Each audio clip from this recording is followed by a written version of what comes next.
न्याय देना इसके बस का ही नहीं। एक भाड़े का टट्टू लेके एक जज को पकड़ा कैश एट होम में। System is set only for corruption. Implementation करवा ही नहीं सकते आप। जिनको डाइन डाइन कह के उन्हीं के रिश्तेदार खत्म करने के चक्कर में पंजाब में सबसे भ्रष्ट जज पठानकोट में, उसकी कोर्ट में ये केस ट्रांसफर किया जाता है महबूबा मुफ्ती के कहने से। आपने ना दुखती रग छेड़ दी है। तो अल्टरनेट क्या हो सकता है? चले गए ना तो वो क्राइम तो खत्म हो। वो कैबलरी ऐसी है ना। स्ट्रॉन्ग जुडिशरी यानी सशक्त न्यायपालिका किसी भी सभ्य समाज के लिए बेसिक जरूरत होती है। इसके बिना कोई भी समाज मत्स्य न्याय की तरफ जाकर अंत में एनार्की की तरफ चला जाएगा। भारत में न्याय प्रणाली की लेट लतीफी और महंगाई तो बहुत दिनों से चर्चा में थी, लेकिन हाल के वर्षों में ऐसी कई घटनाएं सामने आई हैं जिसने आम लोगों के इस सिस्टम पर भरोसे को झकझोर दिया है। सरकार से टकराव हो या सरकार का प्रभाव, जजों की निष्पक्षता हो या फिर भ्रष्टाचार, लोग मानने लगे हैं कि न्याय के मंदिर में सब कुछ सही नहीं है। लोगों का भरोसा बनाए रखने के लिए इस सिस्टम को अपने में क्या सुधार लाने की जरूरत है, इसके सामने क्या क्या चैलेंजेस है, और इन सब विषयों पर बात करने के लिए आज हमारे साथ हैं प्रोफेसर, सोशल एक्टिविस्ट और लेखिका मधुर किशोर जी। वे महिला केंद्रित जनरल मानुषी की संस्थापिका हैं। वे Indian council of social science research की चेयर प्रोफेसर रही हैं। The girl from Kathua, the jealous reformer, deadly laws, battling stereotypes जैसी चर्चित किताबें आपने लिखी है। सिस्टम के फेलियर का ग्राउंड लेवल पर प्रभाव आपने अपने लंबे सोशल अनुभवों में देखा है। इंडियन जुडिशियल सिस्टम पर भी आप अपने विचार रखती रही हैं। मधु जी की लेखनी सिस्टम की विद्रूपताओं को सामने लाकर उससे लड़ने और उसमें सुधार करने का दृष्टिकोण देती है। नमस्कार मैम, आज के पॉडकास्ट में बहुत बहुत स्वागत है आपका। नमस्ते। जुडिशियल सिस्टम को आपने बहुत लंबे समय से अनुभव किया है, इस पर अपने विचार भी रखती रही हैं। तो मैं सबसे पहले आपसे क्वेश्चन ये करूँगी कि आपकी नज़र में अभी जो जुडिशियल के सामने, जुडिशरी के सामने या जुडिशरी के जो हमारे ट्रस्ट हैं उस पर सबसे बड़ा चैलेंज क्या देखती हैं? ये सारा सिस्टम इतना सड़ा गला है, इतना सड़ा गला है कि इसको जड़ से उखाड़ देने की जरूरत है। भारत समाज में हमारे इतने पुरातन इतिहास है कि न्यायिक व्यवस्था हमेशा लोकल कम्युनिटीज़ मैनेज करती थी, जो सामाजिक पंचायत होती थी, हर जाति की, हर बिरादरी की, हर गांव की और हर ऑक्यूपेशन की। जैसे जो किसी पेशे में है, जैसे आज भी आप देखिए मारवाड़ी समाज जो है, इनके अधिकतर झगड़े कौन निपटाता है? कोर्ट में नहीं जाते हैं, ये इनका समाज, इनकी सामाजिक पंचायतें निपटाती हैं। आंगड़िया जो कम्युनिटी है, जो करोड़ों का लेन देन लेके पहुंचाती है, कुरियर सर्विस जो हमारी पारंपरिक कुरियर सर्विस, करोड़ों का लेन देन रोज होता है और उनके जो कुरियर हैं कभी आज तक 10 रुपए की बेईमानी नहीं होती, क्योंकि सामाजिक व्यवस्था के अंतर्गत उसके फैसले होते हैं। किसी ने अगर चोरी की, मतलब हीरे तक कंसाइनमेंट्स में जाते हैं, तो ऐसे परिवार ने जिसने चोरी की, उसका हुक्का पानी बंद। उसके घर कोई ना बेटी ब्याहेगा, ना उस घर का कोई बेटा लाएगा अपने घर में जहाँ ज़रा भी मिस डूइंग का। तो मैं ये कह रही हूँ कि अच्छे भले सिस्टम्स थे काम कर रहे सामाजिक पंचायतों के, ये जबरन थोपे गए।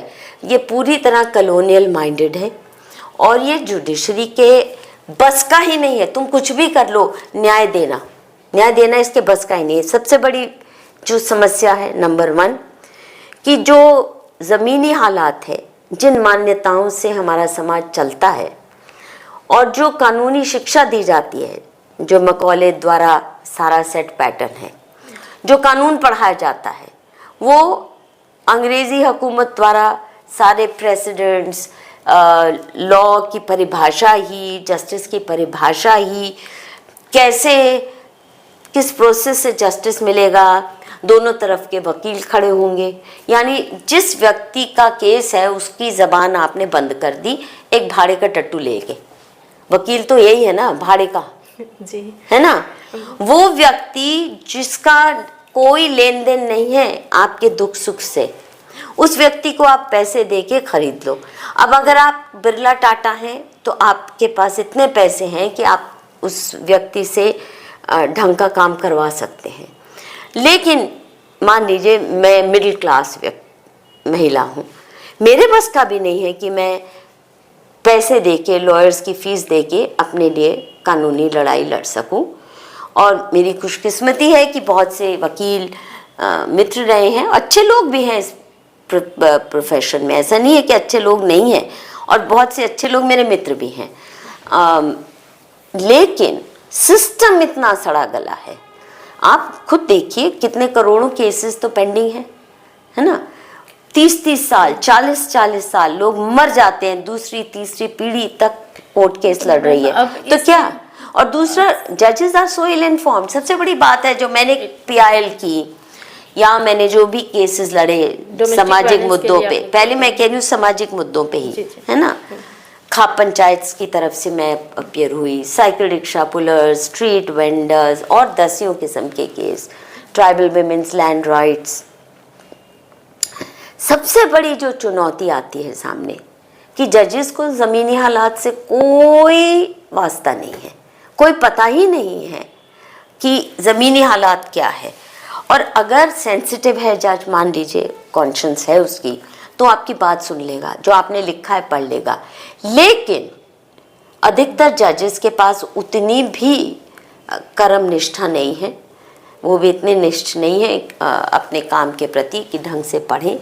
और आप जानते ही हैं करप्शन बहुत ज़्यादा है। लॉयर्स जज को फिक्स करते हैं और खरीदते बेचते हैं जजमेंट्स। करप्शन वाली बात पे आई है तो मैं यहाँ आ रही हूँ कि करप्शन के लिए मैं बाकी क्वेश्चन पर भी आऊँगी। जो हमारे यहाँ कैश एट जज होम जो केस आया है, नहीं, वो बड़ी छोटी बात है, क्योंकि तो एक जज को पकड़ा कैश एट होम में और एकदम रफा दफा करना पड़ा उन्हें, क्योंकि बाकियों के जजेस के घर में इससे कहीं ज्यादा पैसा है।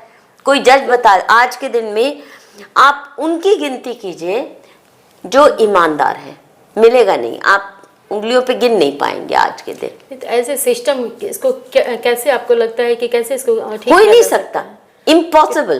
तो जजेस मेड लॉ हमारे ये system is set only for corruption, is set only for fleecing people. इस सिस्टम में न्याय देने की क्षमता नहीं है। मान लो अच्छे से अच्छा केस आपने जजमेंट अपने फेवर में ले भी ली, खुशकिस्मती से, अगर आपका बहुत स्ट्रांग केस है और आपने उसको अच्छे से प्रेजेंट किया है, इम्प्लीमेंटेशन करवा ही नहीं सकते आप।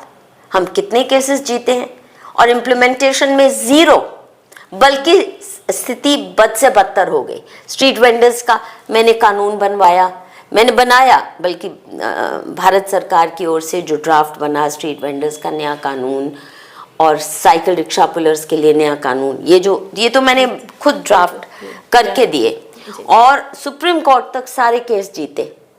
लेकिन इम्प्लीमेंटेशन में इतनी बुरी तरह से हम परास्त हो जाते हैं क्योंकि पहले से बदतर स्थिति वो कर देते हैं।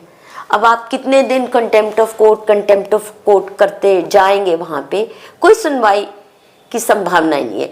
जजेस को भी पता है कि उनकी जो जजमेंट्स हैं या ऑर्डर्स हैं, एक छोटा अदना सा हवलदार भी नहीं सुनता। मैं उदाहरण देती हूँ, जब हम ट्राइबल विमेन लैंड राइट्स की लड़ाई लड़ रहे थे, कुछ बूढ़ी ट्राइबल महिलाओं की तरफ से, जिनको डाइन कह के उन्हीं के रिश्तेदार ख़त्म करने के चक्कर में थे क्योंकि उनकी ज़मीन हथियानी थी, तो मैंने उनकी तरफ से केस लड़ा कि इनके राइट्स बहुत इनसिक्योर हैं। हालांकि झारखंड, छत्तीसगढ़ वगैरह, जिनको अब आदिवासी क्षेत्र कहते हैं, वैसे आदिवासी हैं नहीं, हम जैसे ही हैं, ये तो अंग्रेज़ों की धी परिभाषा है, बेईमान किस्म की। खैर, तो मैंने कहा सारी खेती का काम यही संभालती है, मार्केटिंग का यही संभालती है और इनको हक नहीं है। और उन महिलाओं की इतनी जान पे बन आई कि जो पिटिशनर्स थी, उन्होंने सोचा कि इतने बड़े अदालत में, इतने बड़े न्यायालय में मधुकेश्वर लेके आई हैं, वो आई चकाचौंध रह गई, इतनी बड़ी बिल्डिंग कभी नहीं देखी थी। उन्होंने सोचा ये तो अब जादू की छड़ी से हमारा केस सुलझेगा, लेकिन वो मर गई और बहुत सस्पिशियस डेथ में। और मैं बार बार कोर्ट के पास जाके हाथ जोड़ के कहती थी कि उनकी जान खतरे में है और कुछ कीजिए उसके लिए। मुझे सुप्रीम कोर्ट के जस्टिस जो के सुन रहे थे, नाम नहीं लूंगी मैं, मुझे कहते हैं Madhu if you so worried about them तो उनको दिल्ली में ला के अपने पास रख लो ना। ये कोई इलाज है? सभी ऐसे हैं, सवाल ये नहीं है कि एक दो। मैम जैसे आप अभी जो मैंने कथुआ की किताब लिखी है, हाँ, इस बारे में रोंगटे खड़े हो जाएंगे किसी भी संवेदनशील व्यक्ति के, जब आप ये रियलाइज करेंगे कि ये जो कहा गया कि 8 साल की बच्ची का हिंदुओं ने एक मंदिर में, डोगरा हिंदुओं ने रेप किया अपने मंदिर में, गैंग रेप हुआ, उसको कई दिन मंदिर में रखा और फिर उसकी बॉडी को ऐसे डिस्पोज ऑफ किया अपने ही पिछवाड़े में, अपने मंदिर के पिछवाड़े में। झूठा केस। आप बताइए, सुप्रीम कोर्ट के जजेस स्पेशल कोर्ट अपॉइंट करते हैं, पंजाब में सबसे भ्रष्ट जज पठानकोट में, उसकी कोर्ट में ये केस ट्रांसफ़र किया जाता है महबूबा मुफ्ती के कहने से कि मेरे जम्मू प्रोविंस में मत कीजिए। उसे पता था कि वहाँ के सारे वकील जानते हैं कि ये झूठा केस है, मनगढ़ंत केस है। और मैं खुल के लिखी हूँ इस किताब में, आप देख लीजिए, the girl from Kathua victim of Ghazwa Hind, कि उस परिवार ने खुद इस बच्चे को मरवाया है महबूबा मुफ्ती के कहने पे। ये मैं खुल के कहा है। और हिंदुओं पे मरा क्योंकि हिंदुओं पे गाज गिरनी थी और स्टेट रिप्रेशन करना था, ताकि जम्मू में जो बचे कुचे हिंदू मेजॉरिटी एरियाज हैं, जैसे कथुआ डिस्ट्रिक्ट अभी तक हिंदू मेजॉरिटी रहा है, इसमें भी हिंदुओं को भगा के यहाँ भी मुस्लिम मेजॉरिटी हो जाए, क्योंकि पाकिस्तान के बॉर्डर के स्टेट है, ये डिस्ट्रिक्ट है। अब आप बताइए, वहाँ के वकीलों तक ने हड़ताल की, हफ्तों तक धरने पे बैठे कि सीबीआई प्रोब कीजिए, ये बिल्कुल झूठा केस है। उनको समझ आ गया कि ये सिर्फ इन 7-8 व्यक्तियों का मामला नहीं है जिन पे झूठा केस मढ़ा गया है, ये पूरे जम्मू के हिंदुओं को अपने गांवों से निकालने का षड्यंत्र है।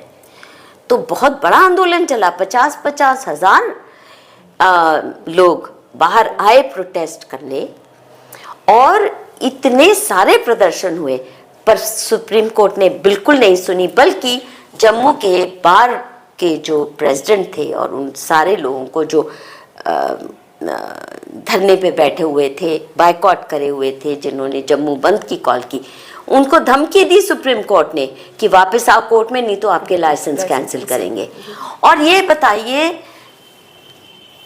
पोस्टमार्टम रिपोर्ट में कहीं मेंशन नहीं है रेप का, कोई एविडेंस नहीं है रेप का, सीमन नहीं है। मीडिया ट्रायल के आधार पर बन गया है। ये मीडिया नहीं, ये पूरी तरह से आईएसआई इंस्पायर्ड षड्यंत्र था। महबूबा मुफ्ती ने इसमें की रोल निभाया। सुप्रीम कोर्ट ने पूरी तरह से घुटने टेक दिए इस झूठे केस के आगे। इस टाइप का जब केस है, जबकि ये हाई प्रोफाइल केस है, छोटे लोगों की तो बात ही छोड़ दीजिए कि उनके साथ क्या हो रहा होगा। मैं ये कह रही थी, यहाँ पे एक कोर्ट का भी, जुडिशरी भी है, लेकिन लॉ इन्फोर्समेंट एजेंसीज का भी तो यहाँ पर रोल बन रहा है। और दूसरा कौन है? लॉ इन्फोर्समेंट किसको कहते हैं आप? पुलिस? हाँ, पुलिस या इससे भ्रष्ट कोई संस्था दुनिया में है? भारत में जी है कोई? जी, वो भी आरोप में जाते हैं। सबसे बड़ा खतरा एक लॉ अबाइडिंग सिटीजन को अपनी पुलिस से है, लेकिन यहाँ और फेक केसेस से क्या है। करप्शन ही आप देख रही हैं या कुछ और भी, जैसे जज की, क्योंकि कहने के लिए बहुत सारी चीज़ बन रहे हैं, फैमिली लॉ बन रहा है, स्पीड ट्रायल के लिए फास्ट ट्रैक कोर्ट्स बन रहे हैं। मैं कह रही हूँ जो काम सिस्टम कर रहा था, अभी जो जैसे मैंने खाप पंचायतों का केस लड़ा, आप कह रहे हैं इनको हक ही नहीं होना चाहिए। वो भी एक क्रिश्चियन एनजीओ ने, शक्ति वाहिनी नाम का क्रिश्चियन एनजीओ, उस पर भी मेरी किताब बड़ी जल्दी पब्लिश कर रही हूँ। झूठा मनगढ़ंत केस की खाप पंचायत ऑनर किलिंग करती हैं, ये मर्डर करवाती हैं। उनकी खुद की रिपोर्ट में मैंने सिद्ध किया है, एक भी केस, एक भी एफआईआर किसी खाप पंचायत के खिलाफ नहीं थी।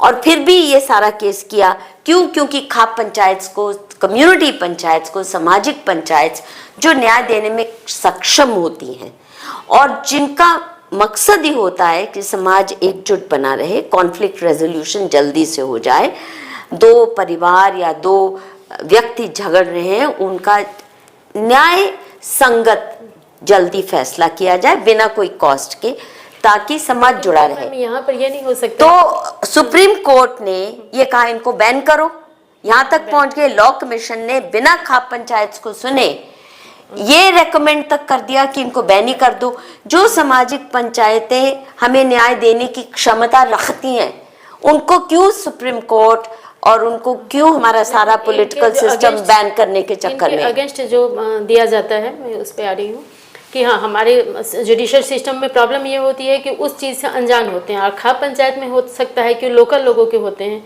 तो हो सकता है वो भी पार्शियल हो क्योंकि उनमें इमोशंस इन्वॉल्व हो। हमारे जो कितनी उल्टी सीधी बात कर रही हैं आप। और जैसे हेलो जी जी, अगर पंचायत बैठती है ना, क्योंकि सिस्टम भी हमारा सोशल सिस्टम अब चेंज हो गया है, इसलिए जी। पंचायत जब भी बैठती है, चाहे मोहल्ले की हो चाहे किसी बिरादरी की हो, मान ली वैश्य समाज की है या धोबी समाज की है, सबसे विशिष्ट बात ऐसी पंचायत की होती है कि सब खुले में, फैक्ट्स खुले में है। वो उसी समाज में से उत्पन्न झगड़ा है, उन परिवारों में किस बात से झगड़ा है, कौन बेईमानी की क्षमता रखता है, किसका कॉन्डक्ट ऐसा है कि ये ईमानदारी से इस व्यक्ति ने जीवन जिया है, किसकी असल में प्रॉपर्टी है किसकी नहीं है, कौन बीवी को पीटता है, किस पे झूठा आरोप लगता है, वो समाज को पता होता है। इसलिए ये कि इमोशनल होगा, पर्सनल लॉयल्टी होगी, ये तो मैंने कहा ना कि भाड़े के टट्टू लेके आप पहुंचते हैं, उनका इमोशन, किसी वकील का इमोशन सिर्फ उस पेमेंट से, विद एक्सेप्शंस। एक्सेप्शनल बहुत नेक लोग भी हैं आपके प्रोफेशन में, और मैंने कहा लेकिन ना जज को कोई लेन देन है इस बात से कि आपका क्या हश्र होगा मेरी जजमेंट से, कोई मतलब नहीं है। उसकी तनख्वाह मिलती रहे, उसका सरकारी बंगला बना रहे, पोस्ट रिटायरमेंट उसको कोई और पोस्ट मिल जाए, यही है हर जज की इच्छा और एस्पिरेशन। लोकल पंचायत में जो प्रॉब्लम होती है, जैसे कि जो लोग शहर में हैं उनका जो सोशल कनेक्शन वो कम हो गया है, अगर उनकी बात कोई नहीं मानता है तो फिर उनके पास क्या पावर है? आपने तोड़ी है ना ये चीजें। अब जैसे जो समाज, मान लीजिए पटेल समाज है, उन्होंने फिर भी बनाए रखा है अमेरिका तक में, वो क्यों अभी भी इकट्ठे हैं अमेरिका में, यहाँ से लेके जाते हैं अपने समाज के लोगों को, अपने मान लीजिए मोटेल इंडस्ट्री को कैसे कैप्चर किया, क्योंकि समाज इकट्ठा बना रहा। इसी किस्म से मारवाड़ी समाज है, इसी किस्म से बहुत से ऐसे समाज हैं जिन्होंने अभी भी बना कर रखा है और वो चुपचाप काम करते हैं। जैन समाज में भी सामाजिक पंचायतें काम करती हैं। तो जहां आप तोड़ रहे हैं, अभी खाप पंचायतें करती थी, पॉलिटिकल पार्टीज ने उन्हें तोड़ा, ब्यूरोक्रेसी ने उन्हें तोड़ा और सुप्रीम कोर्ट ने उन्हें तोड़ा, वो भी एक क्रिश्चियन एनजीओ शक्ति वाहिनी के कहने पर, जिसने उनको बारबैरिक रेलिक्स ऑफ मिडीवल पास्ट और क्या क्या गालियां नहीं दी अपने पिटिशन में। और सुप्रीम कोर्ट 3 साल तक शक्ति वाहिनी की पिटिशन पर खाप पंचायतों के खिलाफ सुनवाई करता है, खाप पंचायतों को गालियां देता है, अब्यूज करता है, बिना खाप पंचायतों को बुलाए कोर्ट में। फिर मैंने इंटरवीन किया कि आप एब्सेंशिया में नहीं ट्रायल कर सकते, और अंत में 3 साल बाद जब उनको आती है कि अब हम जजमेंट देने के लिए तैयार बैठे हैं, हमने एक नया कानून बना लिया इनके खिलाफ, उस वक्त कहते हैं आना है तो कुछ कहना है तो कह दो, पर केवल 10 पेज में अपनी सबमिशंस देनी है। शक्ति वाहिनी की पिटिशन 250-300 पेज की है, आप कह रहे हैं इसका जवाब आप केवल 10 पेज में दो। वो भी सुनवाई नहीं होने दी, ढंग की एक भी सुनवाई नहीं होने दी, और एडजर्नमेंट पे एडजर्नमेंट, जैसे ही हम इंटरवीन किए एडजर्नमेंट पे एडजर्नमेंट, एडजर्नमेंट पे एडजर्नमेंट चल रही है। तो ये फॉरेन फंडेड एनजीओज जो हैं, ये पीआईएल लाते हैं हमारे समाज को तोड़ने वाले मुद्दों पर, ऐसे कानून बनवाते हैं जिससे हमारा समाज, हमारा परिवार टूटे। और मैं तो खुलेआम ये कहती हूँ कि जजमेंट तक डिक्टेट करवाते हैं ये सुप्रीम कोर्ट के जजेस को, ये जो भी एनजीओ की पिटिशन है, जिसमें आप मान लो इंदिरा जयसिंह है, वृंदा ग्रोवर है, कॉलिन गोंसाल्विस है, ऐसे 5-6 दिग्गज हैं जो हर केस में, और जिसमें राजू रामचंद्रन एमिकस होगा ही होगा, पक्की बात है। तो ये आप गारंटीड है कि हर एक ऐसी पीआईएल फॉरेन फंडेड एनजीओज की स्कीम है ऐसा नया कानून लाने के लिए जिससे आपका समाज और परिवार टूटे, हिंदू समाज और हिंदू परिवार टूटे। चाहे एंटी डाउरी लॉ, चाहे rape law, anti rape law, चाहे डोमेस्टिक वायलेंस एक्ट, चाहे राइट टू एजुकेशन एक्ट, वो हर एक कानून जो फॉरेन फंडेड एनजीओज लाए हैं, मैं दावे के साथ ठोक बजा के आज नहीं कब से कह रही हूँ, ये सब हमारे समाज को तोड़ने के लिए। जैसे हिंदू कोड बिल था, जो 4 हिंदू कोड बिल 56-55 में लाया गया था, उस समय तो ये उनको तो इस फॉरेन फंडेड नहीं माना जा सकता। बिल्कुल माना जा सकता है। आप मैंने ना उस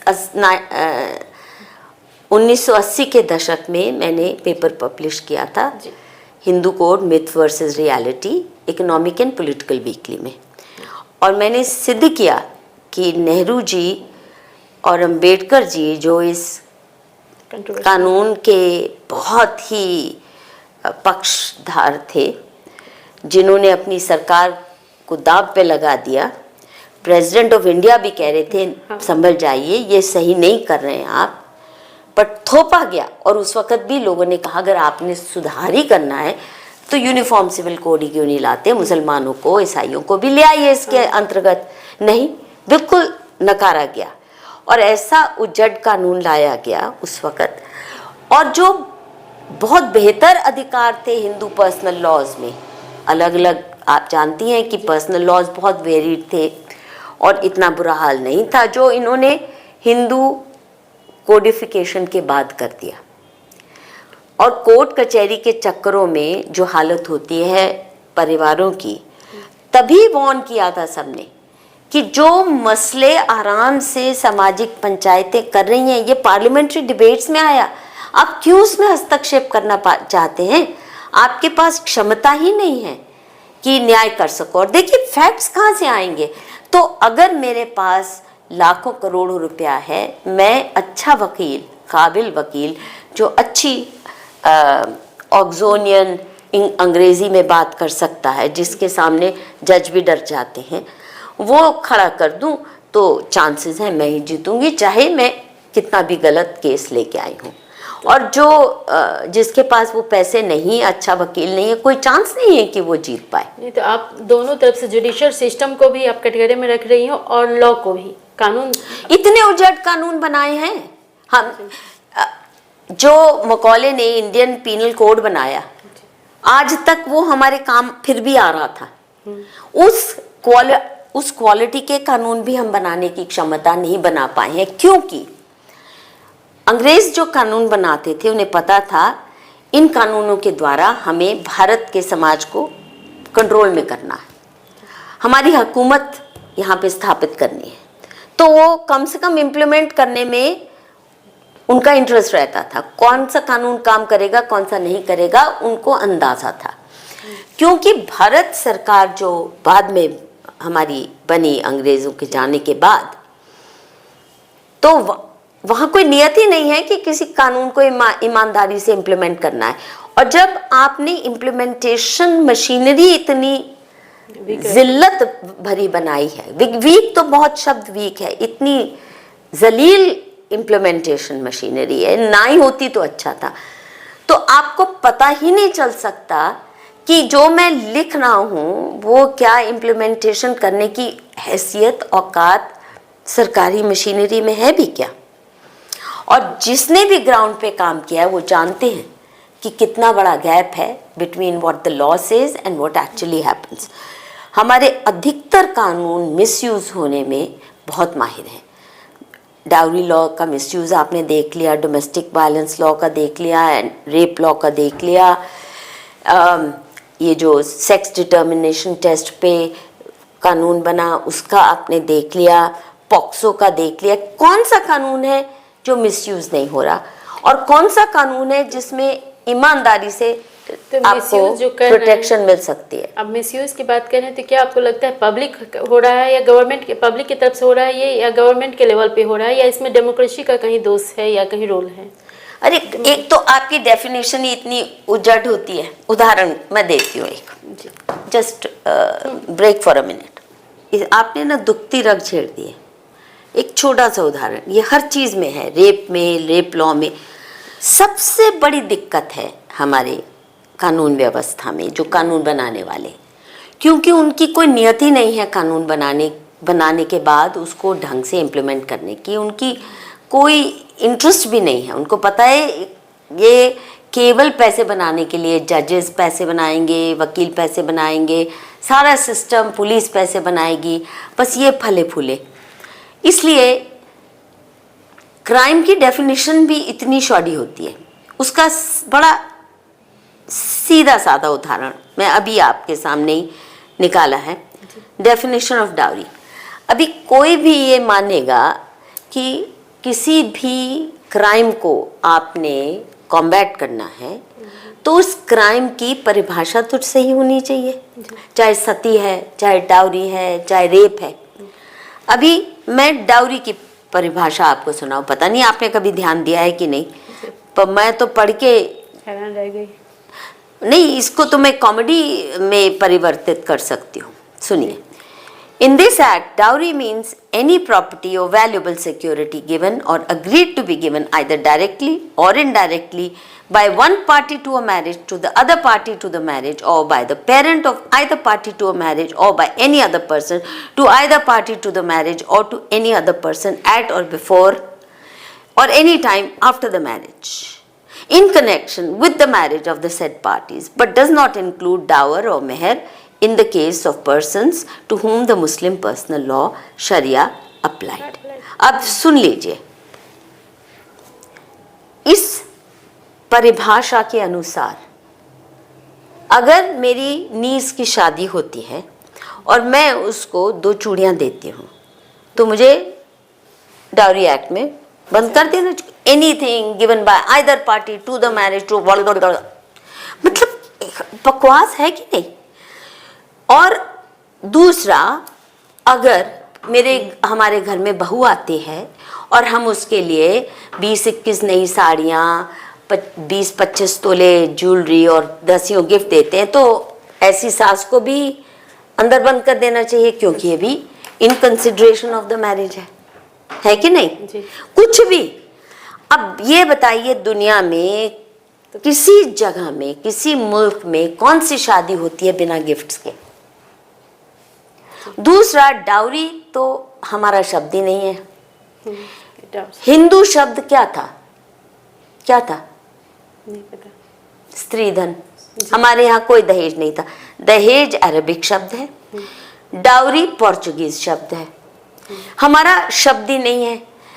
पारंपरिक ढंग से जो लड़कियों को दिया जाता था, या तो परिवार की संपत्ति का हिस्सा अलग अलग तरीकों में, जैसे आंध्रा में आज भी लड़की को हिस्सा मिलता ही मिलता है, बहुत से राज्यों में आज भी है, वो पुरातन परंपरा चली आ रही है। या स्त्री धन के रूप में, चाहे ज़मीन दें, चाहे पशु दें, चाहे सोना दें, जो भी परिवार की हैसियत है उस अनुसार वो स्त्री धन। और वो स्त्री धन उसके पति को भी छूने का अधिकार नहीं था। उसको तो कंटिन्यू रखा है। नहीं रखा है ना? नहीं, जब डिस्प्यूट आता है तो प्रैक्टिकली रखा है, थ्योरी में हटा दिया है। प्रैक्टिकली क्या होता है? और स्त्री धन क्या होता था? स्त्री धन होता था सॉलिड एसेट्स। बेटी को सोना दिया, बेटी को आपने जमीन दी, बेटी को गाय भैंस दिए, जो income generating forms of property होती है। जी। लेकिन डाउरी में क्या होता है? सोफा सेट दिया, डिनर सेट दिया, फ्रिज दिया, एसी दिया, फलां दिया, ढिमका दिया, 50 घर के गैजेट्स दे दिए। अभी जब शादी टूटती है या टूटने के कगार पे है तो ये सोफा सेट लेके सड़कों पे नाचेगी क्या बेटी? उसके पास क्या बचता है? वो डिनर सेट जो किसी समय 50,000 का खरीदा था वो 500 का भी नहीं बिकेगा, है ना? वो सोफा सेट जो आपने 1 लाख का खरीदा, वो सेकेंड हैंड उसकी क्या भी कीमत है, कुछ भी नहीं है। तो ये डेप्रिसिएटिंग आइटम्स है। दूसरा, अभी क्या करते हैं परिवार, जब एंटी डाउरी केस चलाते हैं तो वो हमने रिसेप्शन पे इतना खर्चा किया था, हमने फूल डेकोरेशन पे इतना किया था, हमने जो बैंक्वेट हॉल का इतना खर्चा हुआ था, फलां ढिमका। अब वो तो वो करने की कोशिश करते हैं। डाउरी ना, ये तो ना डाउरी है, ना तो ये दहेज है, ना तो ये स्त्री धन है। अब देखिए ना कितने शातिरता से मुसलमानों की मेहर वगैरह को बाहर कर दिया, एक्सक्लूड कर दिया। और हमारा जो पारंपरिक तौर तरीका था उसको डाउरी बना दिया। ये भी अंग्रेजी शासनकाल में हुआ। डाउरी की समस्या आप बताइए 19वीं शताब्दी से पहले, लेट 19th सेंचुरी या अर्ली 20th सेंचुरी से पहले आपको कहीं शब्द मिलेगा ही नहीं दहेज के झगड़े या दहेज की वजह से किसी की शादी टूटी हो, ये था ही नहीं। तो एक नई समस्या अंग्रेजों ने खड़ी की, फिर हमें कहा कि ये तुम्हारी समस्या है। और खड़ी किस लिए की? क्योंकि जो स्त्रियों के प्रॉपर्टी राइट्स थे, लैंड राइट्स थे, अंग्रेजों ने वो लुप्त कर दिए। उसकी वजह से पेरेंट्स फिर शादी के समय में कुछ कुछ देने लगे।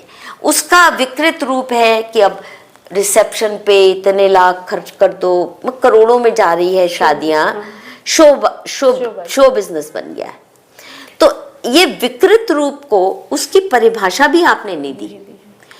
तो सवाल ये है कि जब आपको किसी क्राइम की परिभाषा नहीं देनी आती, सती में भी यही नुक्स है, रेप लॉ में भी इतनी क्रूड और स्टूपिड परिभाषा है, और उसमें हर कानून में ये ला दिया है कि accusation is enough, allegation is enough.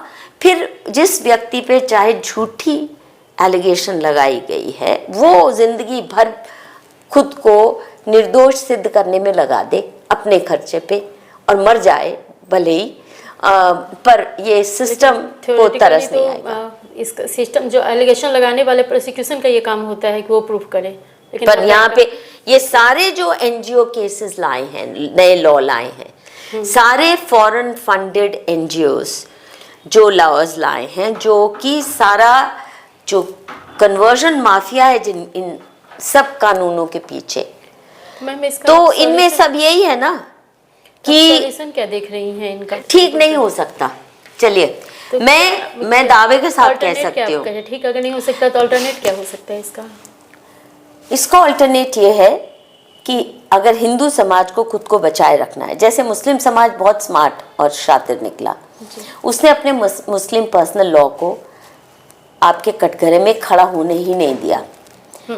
1950 से उन्होंने कहा नहीं, हमें मत छुओ, और छुओगे तो हम तुम्हारे नाक में दम कर देंगे, दंगे फसाद भी हो सकते हैं। और इसलिए सरकार की हिम्मत नहीं होती कि उनके कानून और उनके पर्सनल लॉ में ज़्यादा हस्तक्षेप करें। हिंदू समाज पूरी तरह अपनी क्षमता खो गया, और मैं जानती हूँ कि उनके मुल्ला मौलवी और कम्युनिटी पंचायत बड़े बढ़िया फैसले भी करते हैं। ऐसा नहीं कि सिर्फ हलाला ही करते हैं, वो कम्युनिटी को इसलिए साथ रखे हैं कि कम्युनिटी के अंदर डिस्प्यूट रेजोल्यूशन के मैकेनिज्म जिंदा हैं। हम हिंदुओं ने पूरी तरह से अपने को पस्त कर दिया, घुटने टेक दिए सरकारी डिक्टेट्स के आगे, और भाई भाई के झगड़े हम लेके जा रहे हैं कोर्ट्स में। इसका सोल्यूशन एक ही, अगर हमें, मैं केवल अब हिंदू के रूप में बोल रही हूँ, हिंदू समाज आज खतरे में है, लिप्त होने के कगार पे है। हमको डेसिमेट करने वाली ताकतें सरकारी तंत्र पे हावी हैं। हमारी सरकार हमारी है ही नहीं, इसीलिए इतनी हिंदू विरोधी नीतियां हैं। अगर हिंदू समाज ने बचना है तो ये तय कर ले कि कम से कम पारिवारिक झगड़े हम कोर्ट कचहरी में नहीं ले जाएंगे। मेरे बचपन में भी ये बहुत शर्मनाक बात मानी जाती थी कि परिवार को कोर्ट में ले जाना, जी, थाने में या कोर्ट कचहरी में खड़ा कर दिया, शर्मनाक माना जाता था। अब ये बड़ी प्राइड की बात है, सगे भाई को, सगे बाप को, सगी बहन को, माँ को कटघरे में खड़ा कर रहे हैं और केस जीत ये रहे तो हैं। फैमिली मैटर्स हुए, जो क्रिमिनल मैटर्स हैं या कोर्ट के सामने ऐसे भी तो मैटर्स आते हैं जो कमर्शियल मैटर्स हैं। कमर्शियल के लिए आजकल सामाजिक करता ही था ना, हजारों साल तक किया हमारे समाज ने। मैंने कहा ना, हर पेशे की अपनी सपोज कि कोई पंचायत crime होती करके थी। कहीं दूर चला जाए, आजकल तो विदेश भी जा सकते हैं, तो फिर उनको लाने के लिए क्या विदेश की चिंता मत करो ना, जो चले गए जाने दो, लेकिन वो अगर- तो यहाँ आते ही नहीं है ना, फिर वो आना ही नहीं चाहते क्योंकि तंग हैं। अगर यहाँ के कोर्ट कचहरियों से तंग होके, सरकारी तंत्र से तंग होके ही लोग विदेशों जा रहे अगर हैं। देश में ही कहीं चले गए, तो उनको अगर पनिश करने के लिए पंचायत कहता है, वो कहीं और चले गए, कहीं और जाकर चले गए ना, तो वो क्राइम तो खत्म हो गया ना। फिर अगर उसको गांव निकाला ही, उसने खुद ही स्वीकार कर लिया, तो समस्या हल हो गई। लेकिन ये जो फिर उनको पनिशमेंट पनिशमेंट, आपको समाधान चाहिए, पनिशमेंट चाहिए। मैं आपको एक छोटा सा उदाहरण देती हूँ। एक मुस्लिम टेलर मेरे पड़ोस में रहता था, ठीक है, और घर परिवार की किसी ज़माने में जब पास ही रहता तो आके कुछ न कुछ बता देता था। तो एक दिन बहुत पैनिक में आया, मैम मैं गांव जा रहा हूँ, आपके कपड़े नहीं मैं वापस दे पाऊँगा, तो ये रख लीजिए, अभी नहीं मैं सिल पाऊँगा, पता नहीं कितने दिन लग जाए। तो मैंने कहा हुआ क्या? उसने लखनऊ के आउटस्कर्ट्स पे एक छोटा सा प्लॉट खरीदा था और उस प्लॉट में उसने जमा पूंजी सारी डाल दी कि मैं वहाँ पे अपने परिवार के लिए, जो गांव में अभी रहता है, यहाँ पे मैं घर बनाऊँगा, फिर मैं भी वहाँ जाके सेटल हो जाऊँगा, यहाँ दिल्ली में कुछ दिन कमाई करके फिर वहाँ पे मैं सेटल होऊंगा। तो उसके बगल वाले पड़ोसी ने उसकी ज़मीन पे कब्जा करके एक मकान बना लिया। अब इसके तो ऑब्वियसली तोते उड़ गए कि सारी ज़िंदगी की अभी तक की जमा पूंजी चली गई। वहाँ गया तो मैंने सोचा कोर्ट केस करने गया होगा उस परिवार के खिलाफ। तो मैंने कहा कि वहाँ पे है कोई तुम्हारे पास अच्छा वकील? बोले मैडम आप चिंता मत करो, कुछ और मुझे करना पड़ेगा। वहाँ गया और उसने वहाँ पे लोकल मौलवी को और 2-3 बुजुर्ग लोगों को जो जिनकी इज्जत है उस समाज में, उनको बिठाया। 2 दिन के अंदर आप सोचिए कितना बढ़िया फैसला निकला इस सामाजिक पंचायत ने। और सामाजिक पंचायतें हमेशा इशू पर खड़ी की जाती हैं, ऐसा नहीं कि वो परमानेंट कोई प्रधान बना हुआ है जिंदगी भर के लिए ना। उस इशू के लिए दोनों तरफ कहते हैं कि ये मेरी तरफ से, ये तुम्हारी तरफ से, और ये एक निष्पक्ष व्यक्ति है और ये मिलके निपटाएंगे। ऐसे होती थी सामाजिक पंचायतें, चाहे शादी का झगड़ा हो, चाहे या प्रॉपर्टी का। तो उन्होंने 2 दिन के अंदर ये फैसला दोनों ने मंजूर कर लिया कि उस प्लॉट पे जो मकान बनाया गया है उसके समेत ये व्यक्ति उसको प्लॉट लौटाएगा, लेकिन क्योंकि उसने पैसे खर्च कर दिए, ये जो टेलर है बबलू टेलर, ये उसको किश्तों में पैसे चुका देगा। और जिसने बेईमानी करके अपने पड़ोसी का प्लॉट कब्जा किया था, गलत अवैध कब्जा, उसको फाइन भी थोड़ा कर दिया। अच्छा, अब क्या पड़ोसी को भी राहत मिल गई कि चलो जितना मैंने पैसा खर्च किया मुझे धीरे धीरे मिल जाएगा। उसको भी राहत मिल गई कि समाज में उसको जलालत नहीं झेलनी पड़ेगी और दोनों अब पड़ोसी बन के जी भी सकते हैं। बबलू को भी राहत है कि मेरा प्लॉट भी मिला, मुझे बना बनाया घर भी मिल गया, नहीं तो मेरा साल खराब हो जाता है ना। अब आप बताइए 2 दिन में हो गया। उसका खर्चा क्या था? केवल यहाँ से लखनऊ का ट्रेन का टिकट और 2 दिन वहाँ पे रहने का, पीने का, खाना खर्च। आपसे करिए कि सिस्टम पर भरोसा नहीं है, ठीक है, बिल्कुल। और समाज अगर उसको जुडिशियल पावर देते हैं तो वहाँ पर मुझे जुडिशियल पावर आप देने वाली कौन होती हैं? आपकी वोकैबुलरी ऐसी है ना। सरकार को दरकिनार करो, न्याय मांगो ही नहीं, क्योंकि ये सड़ा गला तंत्र न्याय देने की क्षमता ही नहीं रखता। सरकार से न्याय मांगना ही बंद करो। अगर आपने सम्मान पूर्वक जीना है इस देश में और अपने परिवार और समाज को जोड़ के रखना है, तो सरकारी तंत्र को बहुत दूर रखो अपने से। आम पब्लिक क्या कर सकती है? ये आम के लिए कह रही हूँ। अब क्या कर रही है? धक्के खा रही है कोर्ट कचहरियों के, जी, तो जलील हो रही है, कंगाल हो रही है। मैं कह रही हूँ समाज को मजबूत करो, परिवार को मजबूत करो, और कम से कम अपने करीबी रिश्तेदारों के साथ थोड़ा, मान लो नुकसान झेल भी लो, लेकिन कोर्ट कचहरी में मत घसीटो।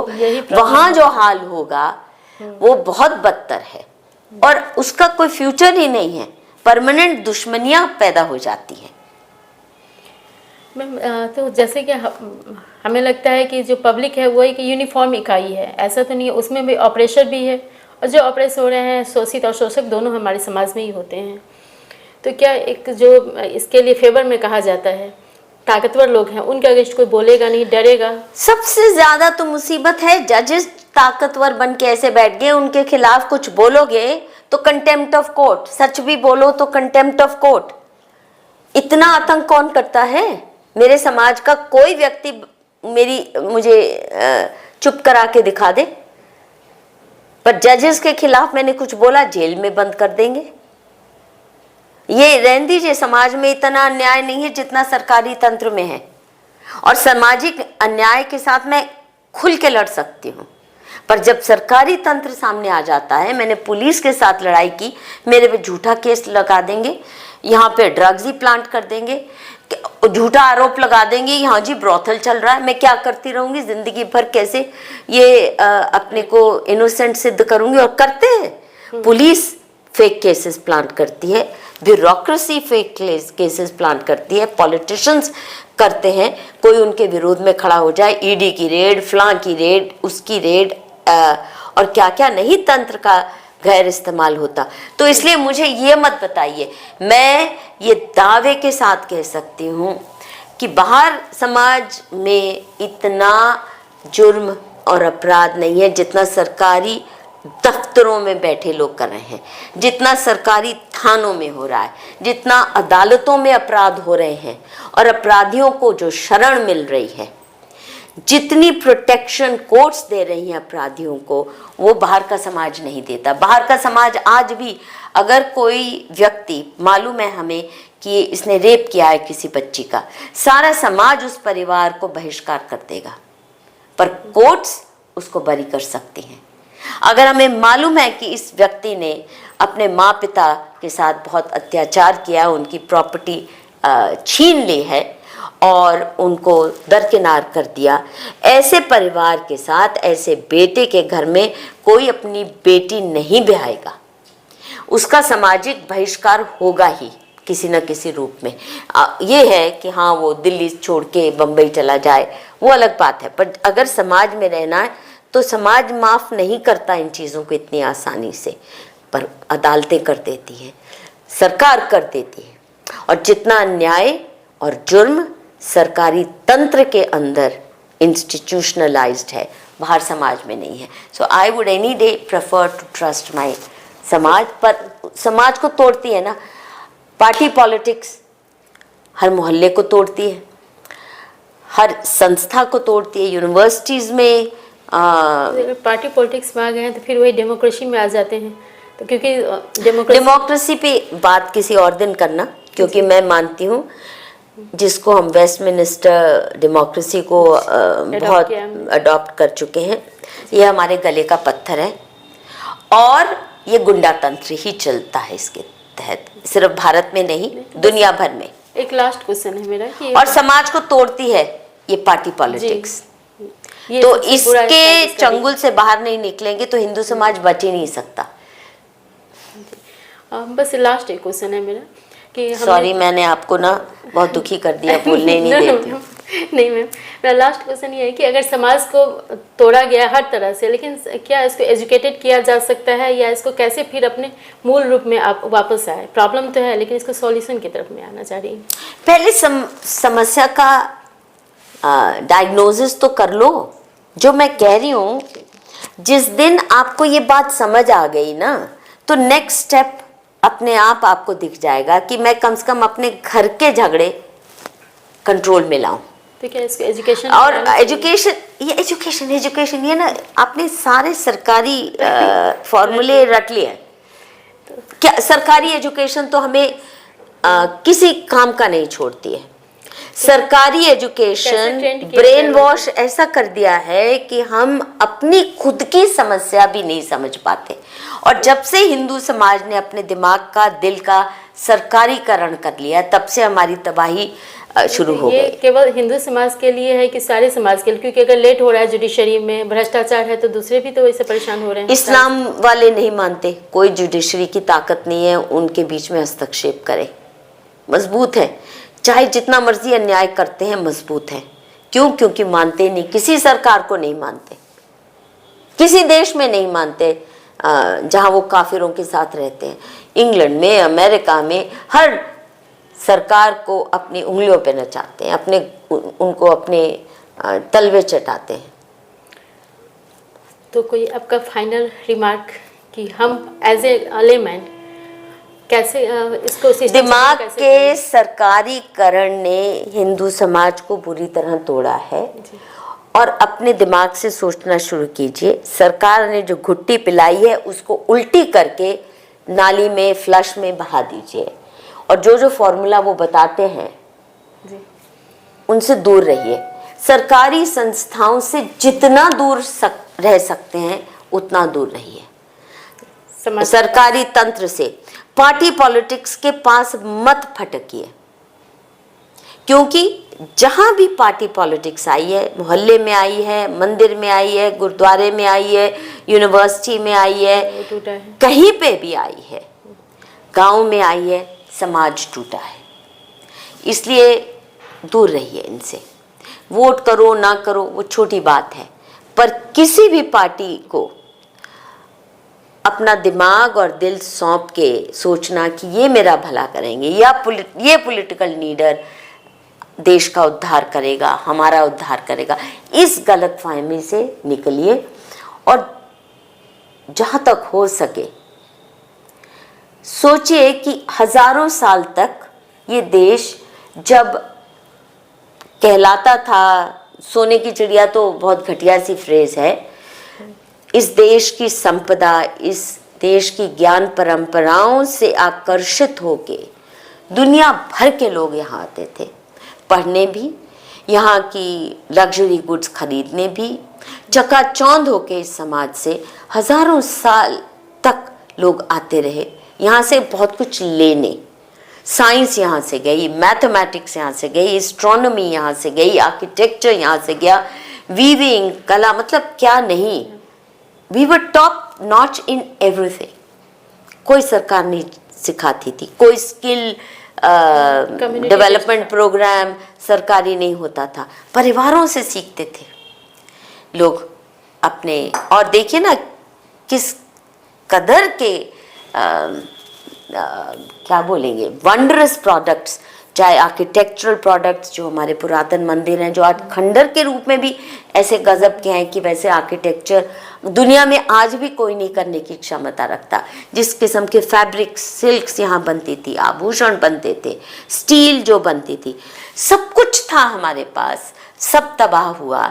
एक तो विदेशी आक्रांताओं ने किया, उसके बाद हमने अंग्रेज़ों की हुकूमत के बाद उनके सारे मापदंड अपना लिए, गुलामी से इतनी मोहब्बत कर ली है कि अब उससे छूट नहीं पा रहे। और एक ही तरीका है कि ये सोचिए हमारा समाज किन मूल्यों पर आधारित था और कैसे चलता था जब अग्रसर पावर थी। मैम, हम लोग आज बैठे थे जुडिशल सिस्टम पर बात करते करते, लेकिन आपने एक नया इंसाइट दिया, जो सोसाइटी का, जो हमारा सोसाइटी बेस्ड, कम्युनिटी बेस्ड हमारा सोसाइटी था, उसकी जो ज़रूरत, उसको हम खोदने लगे हैं या खो चुके हैं लगभग। उसकी ज़रूरत क्या थी, उसका क्या स्ट्रेंथ था, आपने इस पर हमें इंसाइट दिया। बहुत बहुत थैंक यू मैम। मैं माफ़ी चाहती हूँ कि मैंने आपको बहुत भटका दिया। जाना था कहाँ और पहुँच गए कहाँ। नहीं, सही जगह पर पहुँचे हैं, क्योंकि जब हम अल्टरनेट व्यूज़ को जानेंगे तो हो सकता है कोई सॉल्यूशन भी निकल रहा है, हो सकता है पूरा नहीं, कुछ ना कुछ तो निकलेगा। हाँ, सरकारी तंत्र से दूर रहोगे तो ईमानदार बने रहोगे, जैसे ही वहाँ घुसोगे तो बेईमानी शुरू हो जाती है। आप घूस लेना ना भी चाहो, देना तो पड़ता है। हाँ, उसके संपर्क में आते ही आपको अपने को जलील करना ही पड़ता है। जी, ये बात है। बहुत बहुत थैंक यू मैम।